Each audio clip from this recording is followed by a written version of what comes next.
manches sind wir gesagt, dass wir das schätzen, was wir nicht haben.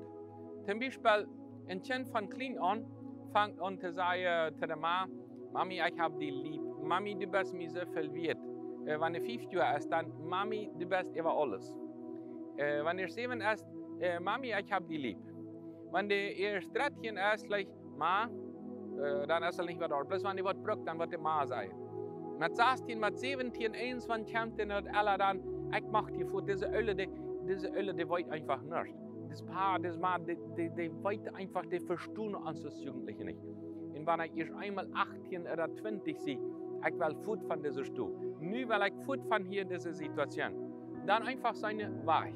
Wenn ich 35 bin, dann würde wahrscheinlich sein, was er trägt wie Ma. Wie Ma wieder so eine schöne Kirche. Ma, der ist sehr Fan mit alles. Der ist sehr Fan mit dem Kirche, alles. Einfach wie dort wichtig. Mit 50 sage ich, Mami, die noch nicht sterben. Mami wacht noch im Bett, Mami noch nicht. Und mit 70, wahrscheinlich wird es sein, mit meiner Ma einmal 5 Minuten Tipp zu sein, was allein sie sterben ist. So, und was für eine Zeit bist du in deinem Leben? Bist du in einer Zeit, wo du, was immer, wenn du auch verschiedene Dinge von deinen Eltern auch den ihre bist? Die Bibel sagt uns in Epheser Kapitel 6, Vers 2, Feier sagt, du sollst Mama und Papa ehren. Das ist das erste Gebot, was du eine Verheißung hast. Da die das Geld hat an dein Leben und dass du lange lebst. Und die Vaters, die Eltern, die sollen dich ja nicht im Zorn retzen, sondern die sollen die ermahnen nach Herrn. Manche Mamas und Papas für sich in der Teenager-Zeit, die Kinder zum Zorn zu reizen, eins was versprechen, dann nicht heulen, oder nicht wirklich Kontakte sehen. Einfach sein, dass die Kinder sich so fühlen, dass das alles nicht funktioniert. Aber auch auf andere Weise. Viele Mamas lehren ihren Jungen oder ihren Mädchen nicht den Paar zu ehren. Viele Papas lehren das nicht, den Mann zu ehren. Dem wo ich eins, was ich bei meinem Kind mal was Negatives sage über meinen Partner, dass ich dem dichter bei mir habe.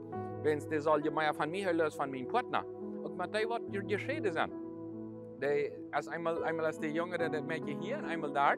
Und dann will ich einfach eine negative Botschaft erbringen. Es kann sein, dass das bei dir nicht mehr funktioniert in der Ehe. Aber das ist noch nicht ein Grund, dass das nicht mit den Kindern funktioniert. Wenn es x Wort habe, ich mal das Kind geschaffen. X wann wie so viel verläuft, dass er sehr viel positive Sachen hat. Und kann sein, dass nicht alle negative Sachen sind, aber x Wort positiv wird, was er auch noch sein. Wenn du dort nicht fängst, lass die Kinder das selbst entdecken und nicht die ganze Zeit Negatives tun. Wenn du verbessert bist, brauchst du die Kinder deswegen nicht verbessern. Jeder Paar ist verantwortlich, die Kinder zu ihren Rechten, dass die Mann ehren dürfen.